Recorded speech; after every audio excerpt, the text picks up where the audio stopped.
할렐루야. 아멘.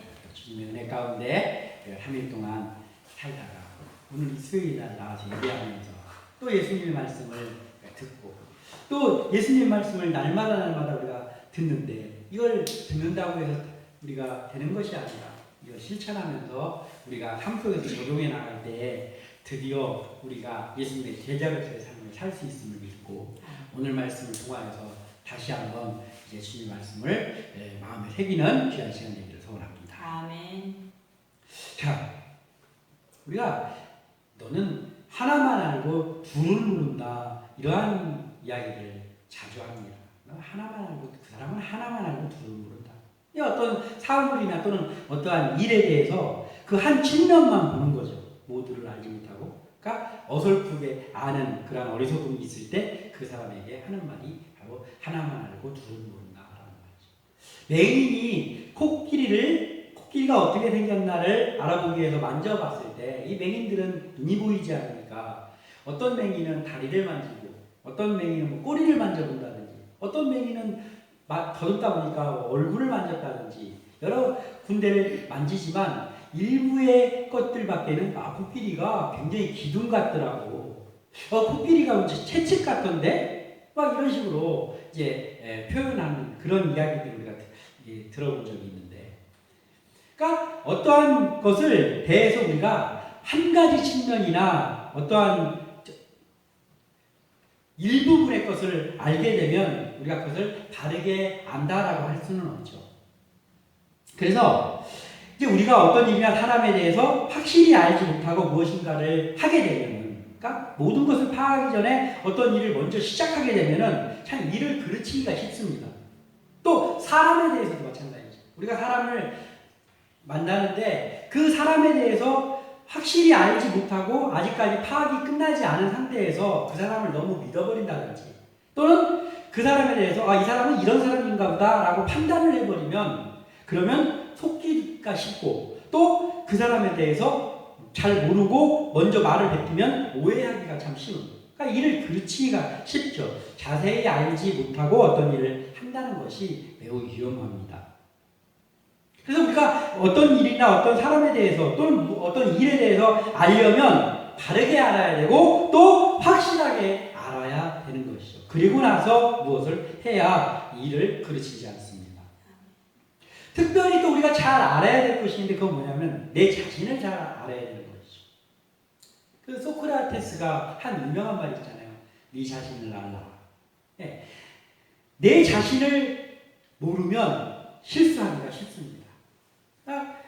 다른 사람에 대해서는 금방금방 파악을 하는데 지금 내 자신이 어떤 상태에 있는가라는 것을 모르고 어떤 일을 할 때는 우리가 제대로 무슨 역할을 감당하기가 힘듭니다. 왜냐하면 나의 현주소를 모르니까. 그래서 그 무엇보다도 잘 알아야 될 것이 내 자신이다라는 것도 우리가 잘 알고 우리 자신을 아는 것이 우리의 힘으로 되는 것이 아니기 때문에 그것을 알게 하시는 것이 하나님이기 때문에 우리가 이제 그리스도인들이라면 하나님 앞에 나의 자신을 돌아볼 수 있는 힘을 달라고 기도해야 돼요. 왜냐하면 내 자신을 모르고 나서 어떤 일을 한다는 것은 그건 안 되거든요. 그럼 우리가 내 자신을 잘 알아야 되고 그를 위해서 하나님께 알 수 있게 해달라고 우리가 기도해야 되는 것이고. 그리고 또 가장 중요한 것이 있습니다. 가장 중요한 것. 우리가 잘 알아야 되는 가장 중요한 것. 우리를 인도하시는 것. 우리를 인도해 주시고 우리가 천국 가는 그날까지 닮아가야 되는 그 분, 예수 그리스도, 우리 주 예수 그리스도를 우리가 잘 알아야 되죠. 그러니까 예수님을 잘 알지 못하면 우리가 예수님을 닮아갈 수도 없을 뿐더러 그분의 제자로서의 역할을 감당할 수도 없는 거죠. 왜냐하면 우리가 닮아가야 될 그분은 우리가 잘 모르니까. 그래서 우리가 가장 잘 알아야 될 것이 바로 예수 그리스도에 대해서 잘 알아야 되는 것이죠. 자, 오늘 그래서 우리가 주님을 바르게 알 때 그러면 어떻게 되는가 하는 것들에 대해서 살펴보면서 우리가 말씀을 나누고자 합니다. 자, 우리는 예수님을 바르게 알아야 되는데 예수님을 바르게 알려면 무엇을 바르게 알아야 되느냐? 예수님의 무엇을 바르게 알아야 되느냐? 이것은 우리가 예수님을 여러 가지 방면으로 알죠. 심지어는 예수 믿지 않는 사람도 4대 성인으로 예수님을 알고 있잖아요. 4대 성인으로. 그러니까 이름을 들어서 알던지, 뭐 어디서 주워 들었던지, 아니면 왕년에 교회를 다녔던지, 아니면 지금 우리처럼 예배를 드리는 예배자들이든지, 어찌되었든 간에 예수님을 아는데, 그런데 우리가 알아야 되는 예수님은, 우리가 제대로 알아야 되는 한 부분인데, 그것은 뭐냐면, 예수님이 그리스도라는 것을 우리가 알아야 됩니다. 아멘. 우리가 예수님을 알 때, 예수님이 그리스도이심을 확실히 알고, 아는 것으로 끝나는 것이 아니라 고백하는 단계까지 이르러야 된다는 것이죠. 그리스도는 또 다른 말로 하면 메시아잖아요. 그러니까 메시아, 그리스도, 기름 부음 받은 자, 즉 우리의 구원자는 우리를 구원해 주신 분이라는 것이죠. 이 구원해 주신, 우리를 구원하신 그리스도, 메시아로의 예수님을 우리가 알아야 된다는 거예요. 예수님은 오늘 제자들에게 한 가지 질문을 던지십니다. 그 질문은 사람들이 인자를 누구라 하느냐, 이렇게 질문을 던졌어요. 예수님께서 사람들이 인자를 누구라 하느냐, 예수님이 자신을 표현할 때 인자를 누구라 하느냐. 또 다른 구절에도 보면 예수님께서 인자라는, 당신 스스로 인자라고 표현하면서 이제 제자들에게 소개하는 곳이 여러 곳이 있습니다. 자, 이 인자라는 단어는, 그야말로 따라 인자라는 단어를 그냥 액면 그대로 본다면 인자는 사람의 아들이라는 뜻입니다. 사람의 아들.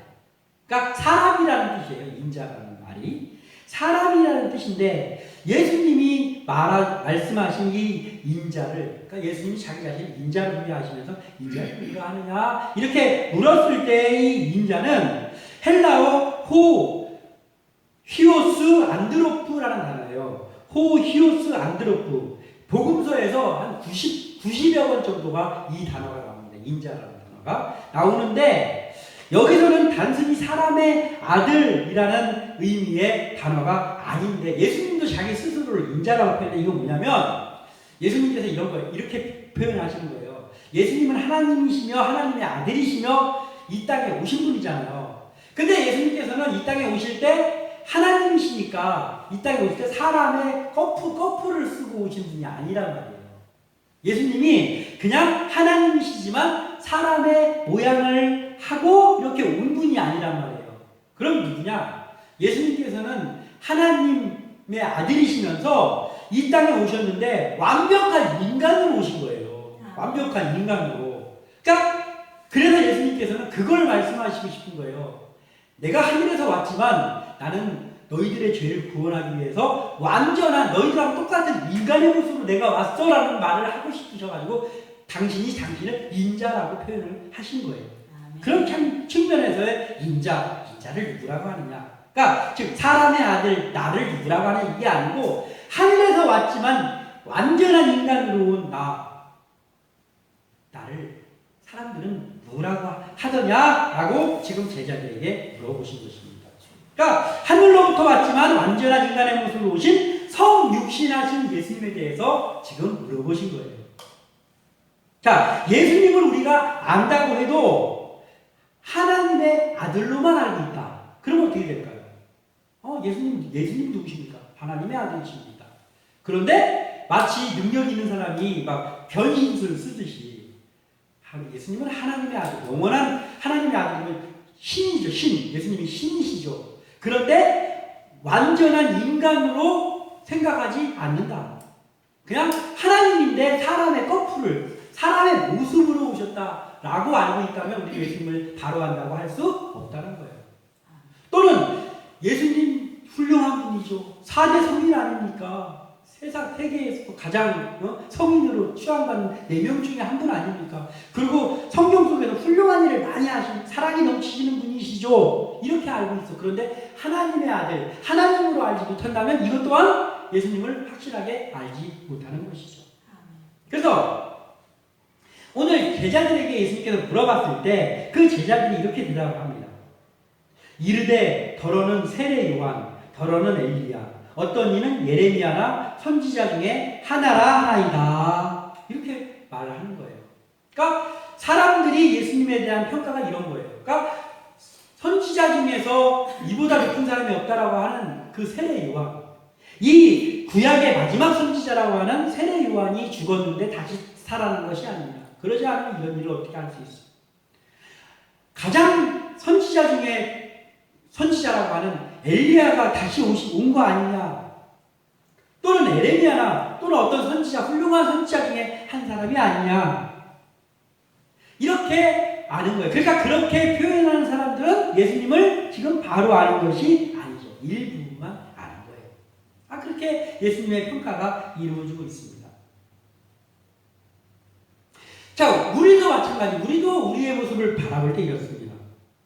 신앙생활하는 많은 사람들을 바라보는 가운데 어떤 사람은 예수님을 그 사람의 신앙생활을 하는 모습을 보면 그래요. 저 사람은 예수님을 도깨비 방망이쯤으로 알고 있는 것 같은데, 또는 우리가 그런 모습일 때도 있지 않습니까? 우리의 힘든 어떤 일이 발생을 했다든지, 우리의 해결돼야 되는 어떠한 일들이 생겼을 때 그것을 뚝딱 해결해줘야 되는 분으로 우리가 예수님을 찾을 때가 없나라는 것이죠. 그래서 어떠한 힘든 일이 생길 때 막 나와가지고 엄청 기도하고 막 매달리고 합니다. 그 문제가 하나님께서 해결해 주셨어요. 그러면 또 바로 이제 나오던 거 발걸음이 뜸해지면서 다시금 자기의 일상 속에서 즐기는 것, 자기가 돈 버는 것, 자기가 어떤 걸 쫓아가는 것을 다시 쫓아가는 이러한 신앙생활을 하는 모습들을 우리가 자주 보게 되잖아요. 어쩌면 우리의 모습 속에도 그러한 모습들이 있고, 이러면 이게 우리가 예수님을 바로 알고 바르게 예수님을 따라간다고 할 수는 없는 것이죠. 예수님이 어떤 문제를 해결해 줘야 되는 그때 필요한 분으로 알고 있는 거죠. 이러한 지경에 빠지지 않도록 우리가 또 조심해야 됩니다. 또한 이제 예수님을 우리가 이론적으로 알고 그 본받아서 따라가야 되는 그 정도의 분으로 생각한다면 이것 또한 예수님을 우리가 확실하게 알고 따라간다고 볼 수 없는 것이죠. 그냥 좀 비범한 분, 훌륭한 일을 많이 하신 분, 사랑이 넘치시는 분, 그래서 우리도 신앙이니까 그 예수님의 그 사랑 넘치시는 모습을 따라가야 되겠다라고 하면서 선한 일도 많이 하면서 그냥 그렇게 예수님을 따라간다면 그것 또한 우리가 제대로 예수님을 알고 따라간다고 볼 수는 없는 것이죠. 자, 그럼 우리가 어떻게 예수님을 알아야 되느냐, 어떻게 따라가야 되느냐, 그 정답을 오늘 본문에서 베드로가 친절하게 얘기해 줍니다. 16절에 시몬 베드로가 대답하여 이르되 주는 그리스도시요 살아계신 하나님의 아들이시니이다. 아멘. 예, 너무나도 정답 중에 이런 정답이 있습니까?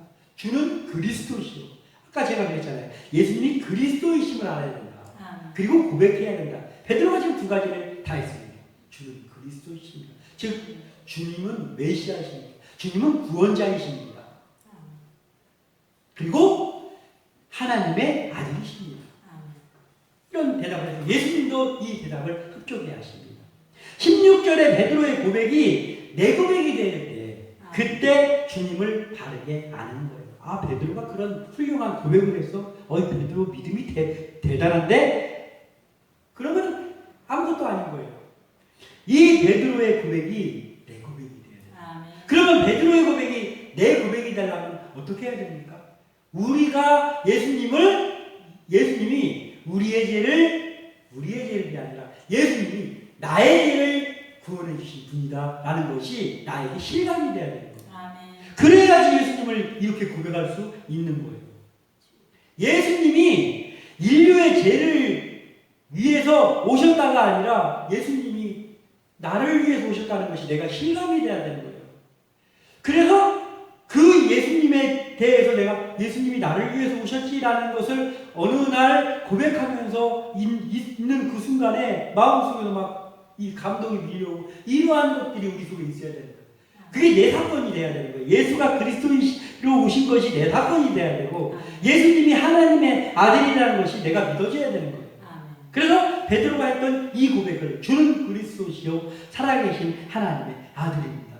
그리고 나를 구원했습니다. 이게 될 때 그때 우리가 주님을 바르게 안다라고 할 수 있는 것이죠. 즉 주님을 그리스도로 아는 일은 우리가 또 한 가지를 더해서 이걸 알아야 되는 거예요. 예수님을 그리스도로 알면 그 그리스도 구원자이신 예수님을 알면 우리가 그것으로 모든 문제가 해결되고 끝나는 것이 아니라 예수님을 그리스도로 안다라는 것은 예수님이 우리의 죄를 나의 죄를 위해서 오셨다는 걸 아는 거잖아요. 그러면 나의 죄를 어떻게 구원하셨나를 아는 것이 되잖아요. 어떻게 구원하셨습니까? 예수님이 하나님이신데 나하고 하나도 다를 것 없는 인간, 100% 인간의 모습으로 오셔서 아픔도 느끼시고 다 느끼시는데 예수님이 죄가 없는데 십자가에 내 죄를 구원하시기 위해서 돌아가셨다. 이걸 믿는다는 고백이잖아요. 이 그리스도, 주는 그리스도시요라는 속에는 그 의미가 있는 거예요. 그리고 그러면 그리스도가 죽으면 그리스도가 됩니까? 끝납니까? 아니잖아요. 그리스도는 뭐냐? 죽음이 있어야지만 살아나야 되는 거예요. 구원자입니다. 그래서 예수님의 부활을 믿는 거예요. 그러니까 예수님의 고난과 부활을 믿고 그 예수님을 믿는 나에게는 그 예수님에게 일어났던 다시 살아나는 역사가 나에게도 임한다라는 것을 우리가 믿어야 되는 거예요. 그게 주는 그리스도시요 라는 속에 속해 있는 거예요. 그러면 우리가 주를 그리스도라고 고백하는 것은 주는 그리스도가 우리의 그리스도가 됐으니까 우리의 문제는 다 해결되고 하나님 아버지 저에게는 고난이 없게 하시고 고난이 물러가게 하시고 만사형통하게 하시고 이게 우리의 기도가 돼서는 안 된다는 거예요. 그러면 우리는 예수님을 여전히 일부밖에 모르는 거예요. 주는 그리스도시요 라는 고백 안에는 뭐가 들어있냐면 제가 주님이 그리스도라는 걸 믿는데 당신 그리스도이신 당신이 졌던 그 고난을 나도 같이 하겠습니다. 이 고백이 그 속에 들어있는 거예요. 그러니까 우리의 구원받은 백성으로서의 권리만 누리는 것이 아니라 구원받은 백성으로서 그리스도를 따라감으로 인해서 그리스도가 당했던 그 고난도 내가 달게 받겠습니다 라는 고백이 같이 들어있는 거예요. 그러면 정말 이제 그 예수님을 바르게 아는 것이죠. 왜냐하면 나를 구원하신 분으로 알고 하나님의 아들로 알고 메시아로 알고 그리고 그분의 고난에 내가 동참하겠다고 고백도 하고 그리고 그분으로 인해서 내가 생명을 얻었다는 것을 고백하면서 그분 앞에 나가는 이 모든 것들이 같이 이루어질 때 그때 완성되는 것이 주는 그리스도시요 이게 완성이 되는 거예요. 말은 주는 그리스도시요 이거 하고 있는데 내 삶이 그렇게 따라주지 않는다면 말만 하는 거예요. 아무 소용이 없는 것이죠. 그래서 우리의 삶 속에서 주는 그리스도시요라는 고백을 했다면 거기에 걸맞는 우리의 믿음의 태도들이 나와야 된다는 거예요. 이것을 우리가 할 때 주님의 제자로서의 역할을 감당할 수 있다는 거예요. 또한 이게 주님을 바르게 아는 일, 그 주님 주는 그리스도시요 살아계신 하나님의 아들이라는 고백을 하는 그것이 우리의 노력으로 되지 않는다는 겁니다. 우리의 노력으로 안 돼요. 아무리 믿고 싶어도 실감이 안 돼요. 예수님이 나를 위해서 십자가에 돌아가신 그것들을 생각하면서 아무리 그걸 생각해도 전혀 감동이 없어. 전혀 감동이 없어. 그러면 아무것도 아니라는 거예요. 그냥 내용을 알고 있는 거죠. 그것이 나의 감동이 돼야 되는 거예요. 주님을 바르게 아는 일은 그래서 내가 의지적으로 할 수 있는 게 아니에요. 왜냐하면 내가 알고 싶다고 해서 알아지는 게 아니에요. 그러니까 어떻게 알 수 있느냐? 예수님께서 오늘 말씀해 주십니다. 바요나 시몬아 내가 복이 있도다. 이를 내게 알게 하니는 혈육이 아니라 하늘에 계신 내 아버지십니다. 아멘. 이것을 알게 해주시는 분이 우리가 믿음이 성장하고 무슨 기도를 열심히 하고 하루에 2시간씩 기도를 하고 성경을 하루에 몇 장씩 읽고 이런 것들을 도 닦듯이 하다 보니까 이게 믿어지는 이게 아니란 말이에요. 이거를 알게 하시는 분이 하나님이시니까 이게 뭐예요? 하나님의 복이기도 하고 하나님의 선물이라는 거예요. 예수 그리스도가 구원자 메시아로 믿어지고 그것을 고백하게 되는 것은 내가 노력해가지고 되는 문제가 아니고 그걸 알게 되는 건데 그게 나한테 실감이 되는 것은 하나님의 복이고 하나님의 선물이라는 거예요. 또 우리가 이것을 알고 우리가 늘 하나님 앞에 나와야 된다는 것이. 우리가 하나님 앞에 나왔기 때문에 그게 되는 게 아니고 우리가 하나님 앞에 나와 있을 때 하나님 그걸 선물로 주신다는 거예요. 그래서 깊은 신앙으로 자꾸만 가면서 더욱더 그리스도가 나의 구주로 점점 더 가까이 내 마음속에 들어오면서 내가 하나님의 일을 감당할 때 주님의 제자로서의 일을 감당하는 그러한 참 제자의 역할을 감당할 수 있다. 이런 것이죠. 그리고 또한 예수님을 바로 아는 사람에게는 이제 예수님을 그리스도로 알고 고백하고 그것이 실감도 되고 바로 알았어요. 그러고 나면 그 사람에게 따라오는 게 있습니다. 그게 뭐냐면 주의 권세가 함께한다. 그러니까 예수님을 바로 그리스도시요 베드로와 같은 고백을 하고 그것이 나의 삶에서 나타나는 사람에게는 그때부터 따라오는 게 있는데 그게 뭐냐면 주의 권세가 함께하는 거예요. 예수님을 그리스도로 온전하게 고백하고 아는 사람에게는 주어지는 게 있는데 주님의 사명이 주어지잖아요. 우리가 예수님을 알고 구원받고 구원받은 백성으로 하나님의 자녀가 되고 나면 그때 우리에게 오는 것인데 사명이 우리에게 주어지잖아요. 사명. 그러니까 예수를 믿었는데 너는 보니까 일을 잘하게 생기지 않았어. 그러니까 너는 사명 패스고 그냥 이제 구원 받았으니까 됐어. 이런 사람이 아무도 없다라는 거예요. 예수님을 바로 알고 나면 곧이어서 우리에게 오는 게 그게 목회자든 그게 평신도든 누구라 할지라도 주님의 사명이 주어지는 거예요. 예수를 바로 아는 사람. 그리고 그 이름을 믿고 하나님의 자녀가 된 사람에게는 사명이 주어집니다. 그 사명은 우리가 얻는 게 아니라 주님께서 부여하는 거예요. 그 사명을 부여해 주시는. 근데 그 부여해 주시는 예수님께서 우리에게 부여하시는 그 사명이 뭐냐면 예수님의 복음을 전하는 일이에요. 사람의 생명을 살리는 일이에요. 이것이 그 그리스도인인 그 누구에게도 다 주어진 사명입니다. 그런데 이 사명을 내가 어떻게 하다 믿음이 막 성장하고 내가 어떻게 해서 얻어지는 것이 아니라 주님이 나에게 부여해 주시는 거예요.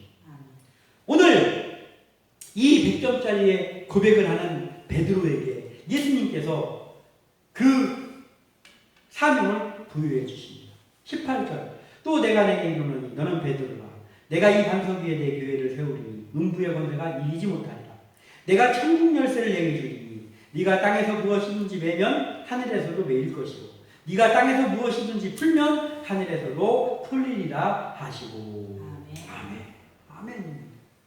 이 사명을 부여하시는 이 음성이 우리에게 있습니다. 아멘. 우리가 이것을 위해서 지금 달려가고 있잖아요. 우리가 이것을 위해서 예배하고 있고 우리가 이것을 위해서 신앙생활을 하는 거예요. 우리의 신앙생활이 구원받은 백성이기 때문에 신앙생활을 하는 건 물론이거니와 우리가 복음의 전달자의 역할을 감당하기 위해서 하는 거잖아요. 왜냐하면 우리가 예수님을 그리스도로 고백하는 그때부터 우리에게 이 사명이 주어졌기 때문입니다. 청지기의 사명을 부여받으면 우리가 고난만 받는 게 아니라 아까도 이야기했지만 그리스도의 고난에 동참하는 의무도 함께 주어집니다. 이게 행복한 길이고 값진 길이지만은 힘든 길이라는 거예요. 그것을 알고 가야 된다는 거예요.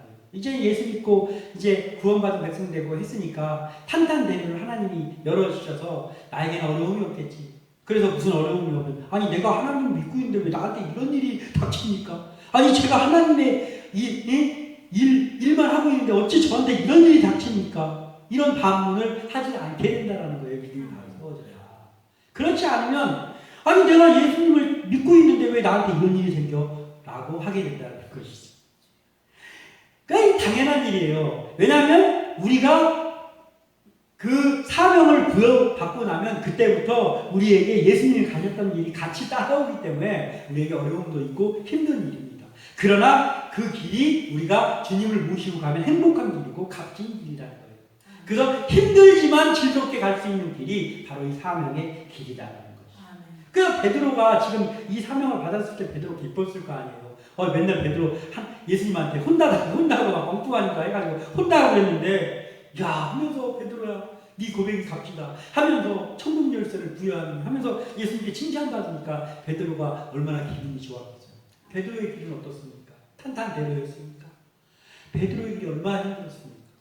온갖 박해를 받고 감옥에 갇히고 감옥에서 죽을 뻔도 바울도 그랬지만 베드로도 수없이 죽을 고비를 넘기고 결국엔 거꾸로 십자가에 매달려서 순교하는 그게 베드로의 길이었잖아요.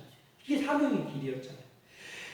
우리의 사명의 길이 각자 다르지만 우리도 그것을 각오는 하고 가야 된다는 거예요. 각오하고 가야 된다. 그러기 위해서는 우리가 항상 주는 그리스도시요 하나님의 아들이라는 그 고백이 우리 속에 계속 머물러 있어야 되는 거예요. 그래야 우리가 이 일을 할 수 있는 것이죠. 예수님께서 우리에게도 천국 열쇠, 베드로에게 주신 천국 열쇠 우리에게도 주셨습니다. 그 천국 열쇠가 어디 있습니까? 우리가 나누고 있는 이 말씀 안에 천국 열쇠를 우리에게도 주셨어요.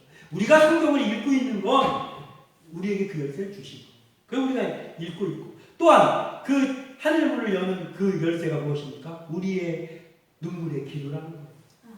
우리가 하나님의 말씀을 가까이 하고, 그리고 우리가 하나님 앞에 나와서 하는 그 기도가 그것이 바로 그 열쇠를 사용하는 길이란 말이에요. 베드로가 사용했던 그 길, 모든 제자들이 사용했던 그 길, 이때까지만 해도 철없었던 그 제자들이 후에 그 사명의 길을 가면서 사용했던 그 열쇠, 말씀의 열쇠, 기도의 열쇠를 우리도 사용함으로 인해서 우리도 예수님의 제자의 길을 천국 하나님께서 부르시는 그날까지 가는 그러한 사명자들이 다 되시기를 주님의 이름으로 축원합니다. 기도합니다.